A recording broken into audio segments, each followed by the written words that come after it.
কৃত্রিমভাবে তৈরির ৬৪ বছরেও ড্রেজিং করা হয়নি কাপ্তাই হ্রদ। ফলে ধীরে ধীরে ভরাট হয়ে হ্রদের বুক চিরে জেগে উঠছে ডুবোচর।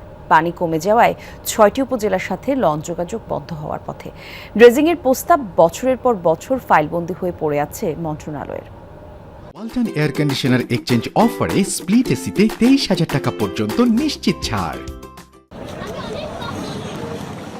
শুষ্ক মৌসুমে বিশেষ করে মার্চ থেকে কাপ্তাই হ্রদে পানি কমে গেলে এভাবেই জেগে ওঠে চর। ব্যাহত হয় নৌপথে যাতায়াত ও পণ্য পরিবহন।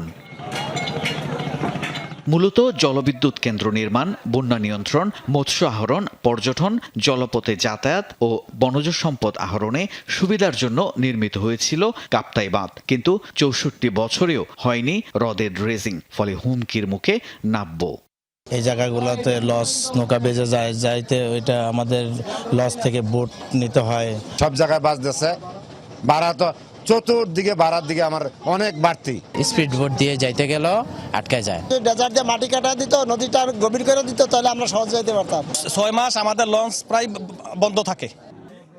রাঙামাটির ১০ উপজেলার মধ্যে ৬ উপজেলার মানুষ চলাচল করে নৌপথে। হ্রদে পানি কমে যাওয়ায় লঞ্চ চলাচল বন্ধ হওয়ার পথে।